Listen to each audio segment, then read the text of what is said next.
gente vai ler também 1 Samuel 1, mas como ele já leu do 9 ao 20, eu vou ler do 1 ao 8 e depois do 19 ao 28. É até melhor, né, que vai um pouco mais rápido.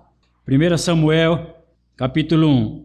Houve um homem de Ramataim, Zofim, da região montanhosa de Efraim, cujo nome era Eucana, filho de Jeroão, filho de Eliú, filho de Tou, filho de Zufi, efraimita.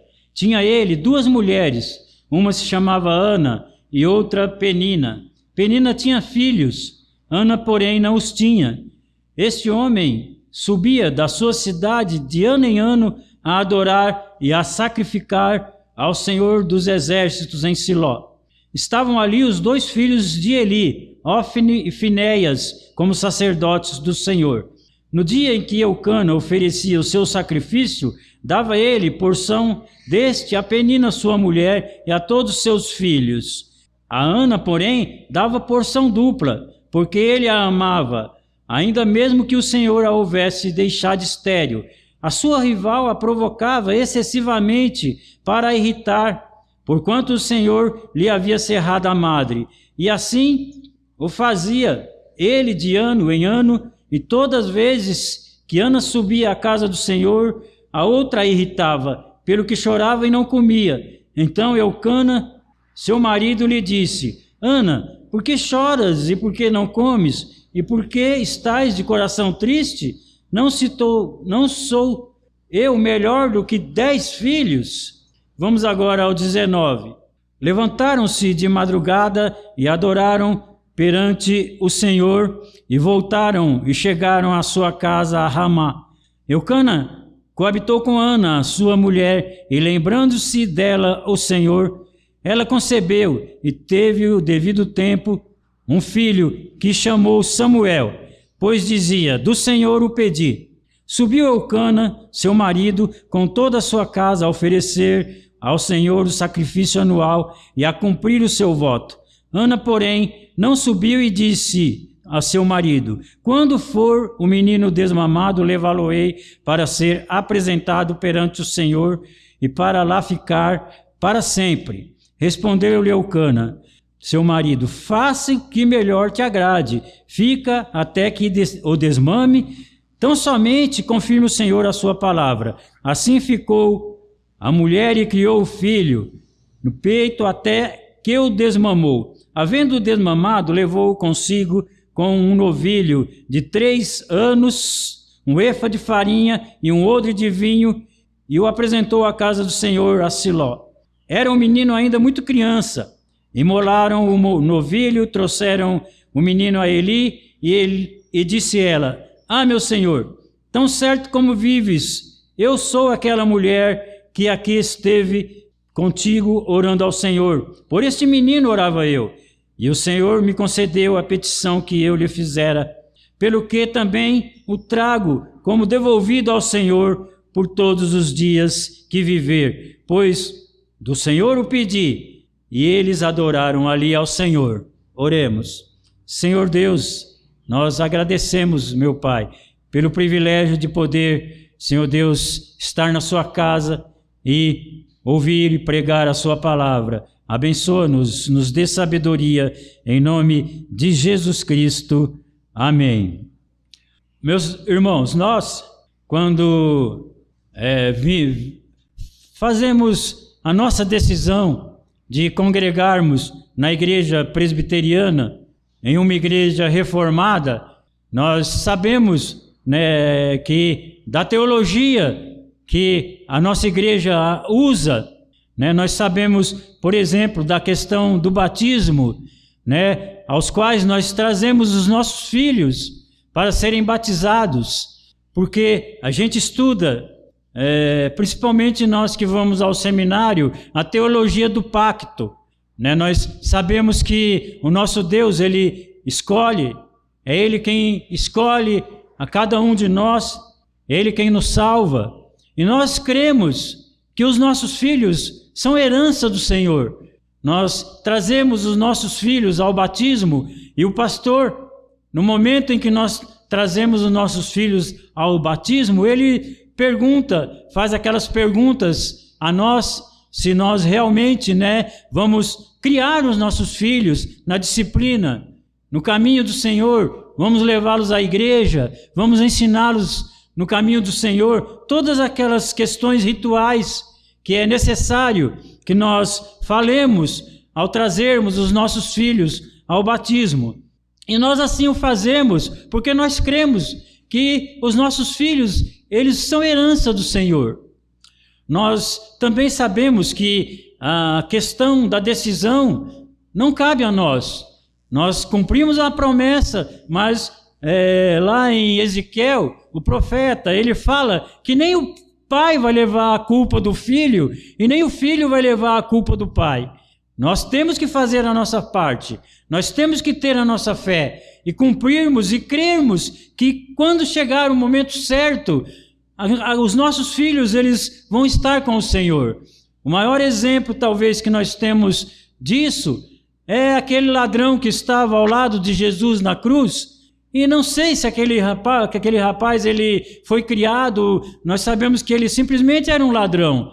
Mas naquele momento, o Senhor olhou para ele e viu que ele se humilhou e ele se arrependeu dos seus pecados. E o Senhor falou para ele: ainda hoje estarás comigo no paraíso. Então, muitas vezes nós olhamos lá no mundo, muitas pessoas desviadas, às vezes crentes, que estão ali, e muitas vezes nós julgamos, e não sabemos o que vai ocorrer com aquela pessoa. Se ela for realmente um eleito, um escolhido do Senhor, no momento da morte deles, eles vão lembrar, o que talvez seja aquele que o pai levou lá na frente e prometeu que iria levar sempre ele para a igreja, ensinar nos caminhos do Senhor, mas em determinada época ele se desviou e foi lá para o mundo. Eu já contei algumas vezes o meu testemunho aqui, e eu fui uma dessas pessoas, a qual caí até mesmo nas drogas, mas pelo ensinamento da minha mãe, que era crente, que lá na hora do batismo prometeu que iria me levar sempre para a igreja e me criar no caminho do Senhor, eu, por desobediência, não o fiz. Não era culpa dela, porque a promessa dela ela cumpriu. Mas como o Senhor ele é misericordioso, assim como aconteceu com aquele ladrão, também acontece conosco que somos eleitos, somos escolhidos do Senhor. No momento exato, o Senhor me chamou de volta e me trouxe de volta para o ministério, já depois de uma determinada idade, já fui para o seminário já bem avançado de idade.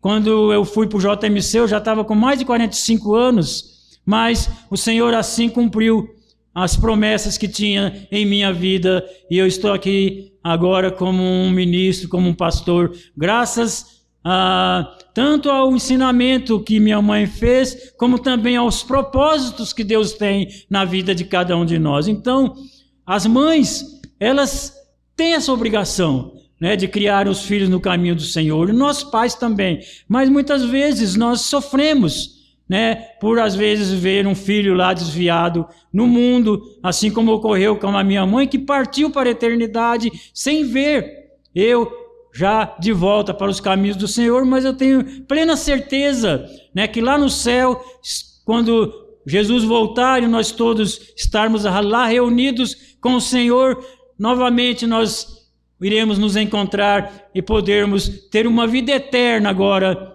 ao lado do Senhor nosso Deus. Aqui nesse texto que nós lemos, foi um pouco diferente, Ana, ela prometeu e cumpriu o voto dela, e Samuel, ele prosseguiu no caminho do Senhor, lá no templo do Senhor, foi um sacerdote, foi um profeta, ele foi um primeiro juiz de Israel, e ele, graças a Deus, jamais se desviou do caminho do Senhor. Mas aqui era uma época diferente, para as mulheres, naquela época, talvez um sofrimento até, vamos dizer assim, maior, porque aquela mulher, ela tinha uma rival, que era Penina, e naquela época havia ainda essa possibilidade, não que o Senhor se agradasse disso, mas era os reis mesmo, tinham às vezes até harém, e às vezes causava muitas consequências trágicas, não era bom, não era uma coisa boa, mas que acontecia e havia aqui essa rivalidade, e aquela mulher, por viver naquela época, ela sofria, né, as desavenças com essa outra rival, e chorava e sofria muito. Mas o Senhor, ele amava Ana, e Ana amava a Deus, e o Senhor abriu a madre dela, como o pastor Mírio falou aqui no início, e ela pôde conceber e ter a Samuel. Nós vivemos em uma época hoje um pouco diferente, né? A situação das mulheres na época de hoje, elas são muito mais avançadas do que na época de Ana, e muitas coisas, as próprias leis avançaram dando proteção. Aliás, a vinda de Cristo mudou muita coisa com relação às mulheres. As mulheres, elas foram as primeiras que chegaram ali no túmulo quando o Senhor ressuscitou, e pôde ver o Senhor ressuscitado. As mulheres na igreja, elas têm grande participação. A igreja presbiteriana, como eu já falei aqui uma vez, tem a SAF, e a SAF, um pastor que tem uma SAF na igreja, eles, olha, é muito bom demais, porque a SAF é uma das áreas que mais trabalha na igreja, é muito edificante um pastor que tem uma SAF. Algumas igrejas não tem como ter todos os departamentos, umas às vezes não tem o PH, outras às vezes não tem a UCP, a União de Adolescentes, mas o importante é que sempre quando tem uma SAF, até nessas outras áreas, elas atuam e ajudam. E a situação das mulheres com o avanço da ciência, hoje em dia se proporciona com mais facilidade a mulher poder ter um filho. Alguns casos que ainda não eram descobertos na época de Ana, hoje em dia já é mais solucionado pela ciência, e muitas mulheres se engravidam após um tratamento, mas aqui era muito mais difícil, até mesmo porque naquela época a ciência ainda não era como é hoje em dia. Mas mesmo assim, com a atuação da ciência, a gente percebe que o que acontece mesmo com o uso da ciência é um milagre, porque o que Deus permite é porque já vem de Deus. Então, mesmo quando Deus permite que a ciência se avance e se chegue a determinadas conclusões, é porque Deus é quem deu também aos homens a possibilidade de desvendar aquele mistério e revelar aquela solução para determinados problemas. Então, é uma época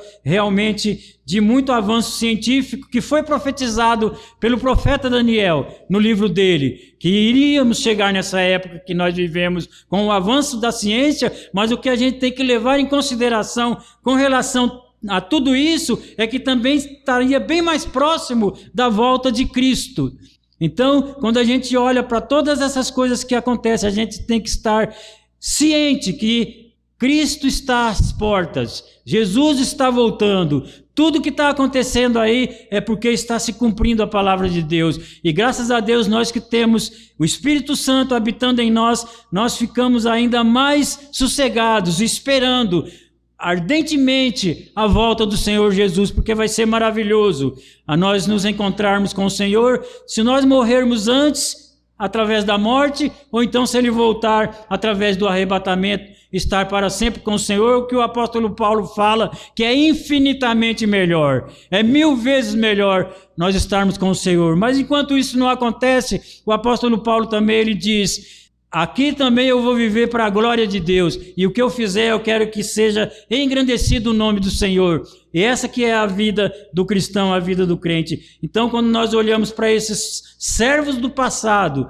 do Velho Testamento e também no Novo Testamento, a gente tem algumas lições maravilhosas que eles nos deixam, tanto através dos profetas, como também através das mulheres, dos profetas, das mães e dessas pessoas que passaram pela Bíblia. É maravilhoso quando você olha para a vida de uma mulher como Ana, né, e olha para o que aconteceu, e a gente olha, por exemplo, para a coragem dessa mulher. Então, a primeira coisa que a gente vê aqui é uma mulher de coragem. Ana era uma mulher de coragem. Acompanhem comigo aí, por exemplo, o versículo 11.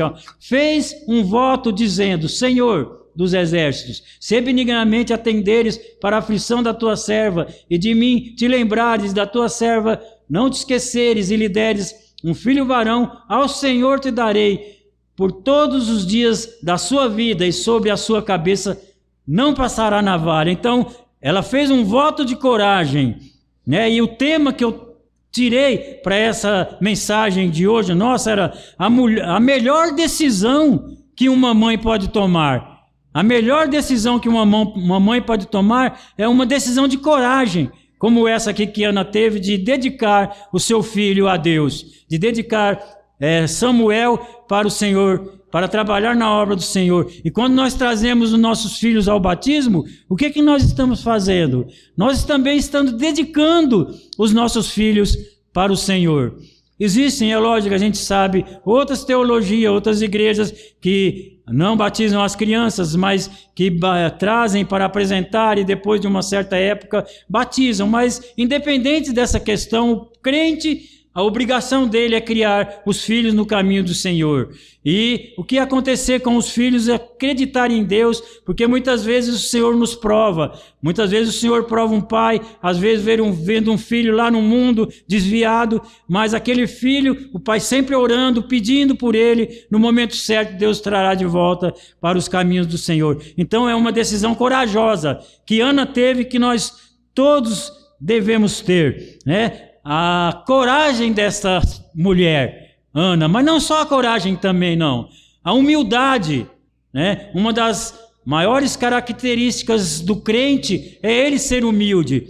Ela saber que estava trazendo aquele filho para dedicar ao Senhor, mas que, além disso, ela dependia do Senhor para esse filho permanecer na presença do Senhor. A humildade, a dependência. Um dos maiores exemplos de humildade que nós temos na palavra de Deus está lá em Mateus capítulo 15, do versículo 21 ao 28, quando uma mulher cananeia, ela vai ao Senhor Jesus e ela vai pedir ao Senhor Jesus que olhe pela filha dela, que estava tremendamente endemoniada. Então, o Senhor Jesus, ele olha para aquela mulher e ele diz a ela: olha, não é bom que nós tiremos, né, as coisas dos filhos e entregamos aos cachorrinhos, fazendo ali uma parábola, né, dizendo sobre os filhos de Israel, ao qual ele estava atendendo no momento, e aos gentios que não eram do povo de Israel. E aquela mulher, ela sendo sírio-fenícia, ela indagava ao Senhor Jesus para que ele a curasse a filha dela, e o Senhor Jesus parece dar uma resposta até dura para aquela mulher, né? Mas aquela mulher, na humildade, mostrando também como que deve ser a humildade de um servo de Deus, ela fala para o Senhor Jesus: olha, Senhor, mas também os cachorrinhos, eles comem das migalhas que caem dos seus senhores. E o Senhor Jesus admirou da fé daquela mulher naquele momento e respondeu para ela: olha, vai. E naquele momento diz que aquela moça foi curada. Aquela moça que era filha daquela mulher, ela dizia ao Senhor Jesus que estava endemoniada. E o Senhor Jesus, vendo a fé daquela mulher, fala para ela: vai, que vai ser feito conforme a sua fé. E a Bíblia relata que ao chegar lá na casa dela, ela encontrou a sua filha totalmente curada. Uma mulher que não fazia parte do povo de Israel, mas que tinha a fé. Essa fé que levou ela até Jesus Cristo. E o Senhor Jesus, ele fez com que aquela moça fosse curada, simplesmente por uma palavra que ele falou para a mãe daquela mulher, mostrando tanto o amor daquela mãe, como que tem que ser pelos filhos, como também a humildade dela ir ao Senhor Jesus e falar dessa maneira, né?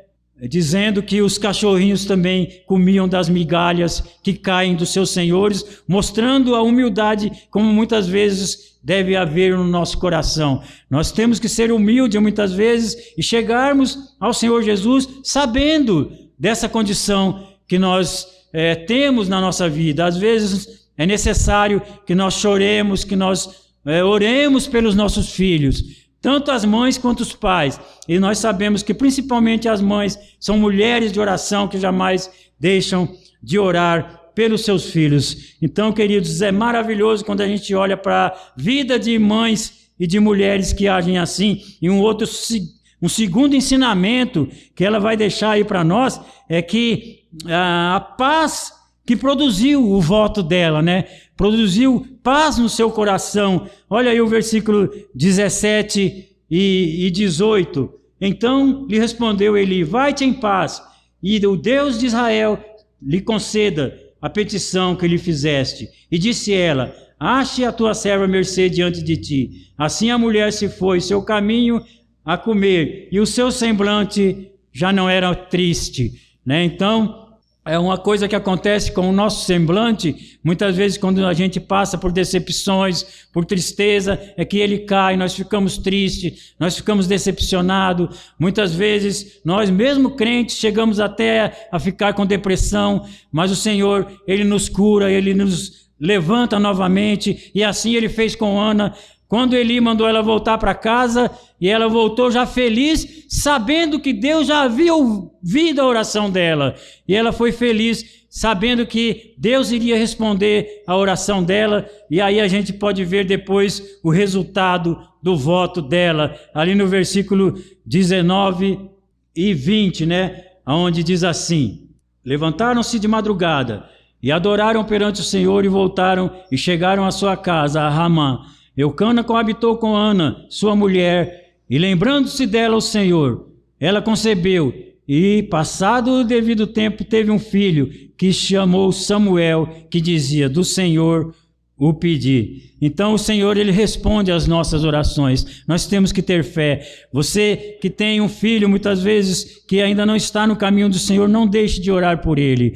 Nós, pais também, que temos os nossos filhos ainda afastados do Senhor, jamais devemos de orar por eles, porque o Senhor, Ele responde às nossas orações, e no momento certo, esses filhos voltarão para o caminho do Senhor. E ainda, não só, né, o resultado do voto dela, mas também o cumprimento depois na vida de Samuel, né, como a gente pode ver aí, do versículo 24 ao 28, né, que diz assim: havendo desmamado, levou consigo com um novilho de 3 anos e um efa de farinha e um odre de vinho, e o apresentou à casa do Senhor a Siló. Era um menino ainda muito criança.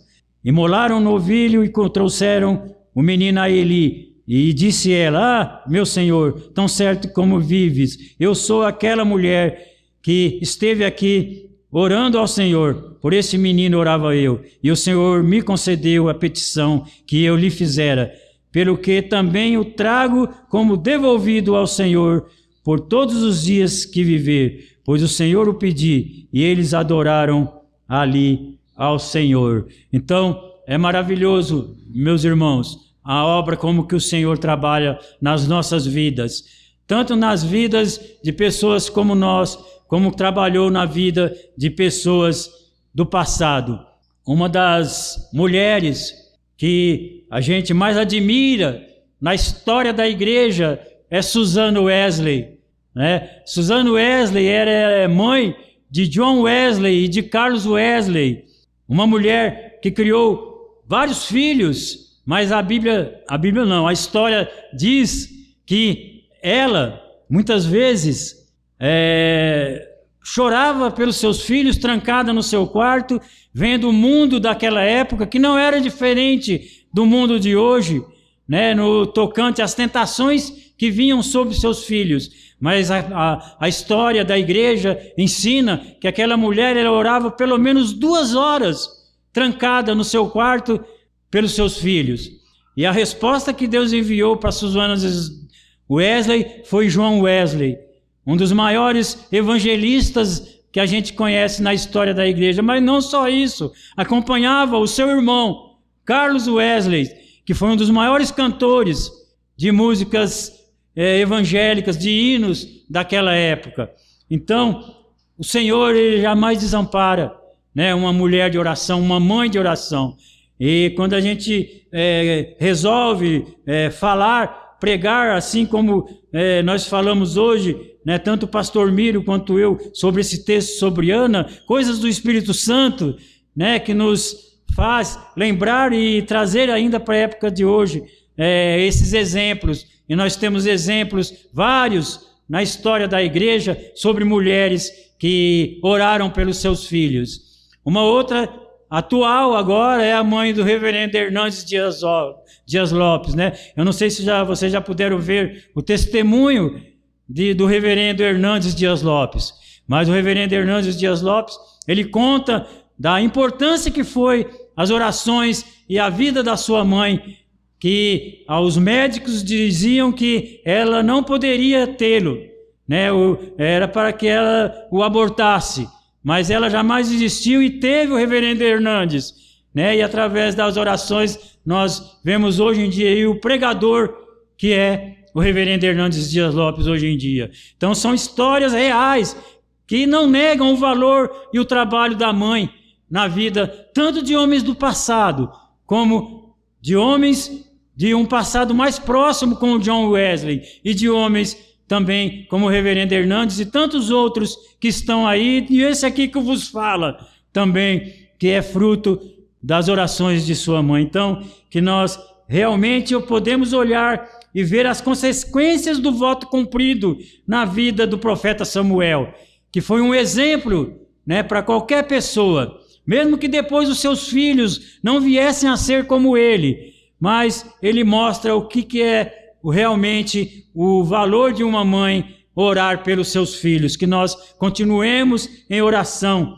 né, para que nós possamos realmente termos uma geração que volte a praticar as coisas da palavra de Deus, volte a ter o verdadeiro avivamento que Deus quer para a igreja atual. Eu creio que Deus ele tem isso através aí, até mesmo das orações das mães aí pelos seus filhos.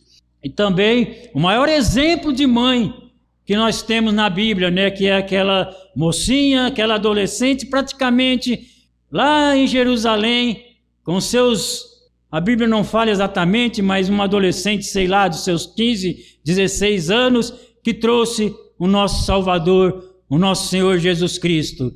Então, quando a gente olha para a vida de uma mãe como Maria, imaginem o sofrimento que Maria passou ao ver o seu filho sofrer tanto, mas convicta também do que aquele era o nosso Salvador, né? Porque quando o anjo veio falar com ela que ela ia conceber do Espírito Santo, ela disse: faça-se na sua serva aquilo que o Senhor pretende fazer. E essa tem que ser a palavra de toda mãe para Deus com relação aos seus filhos. Faça-se em tua serva aquilo que o Senhor quer que se faça.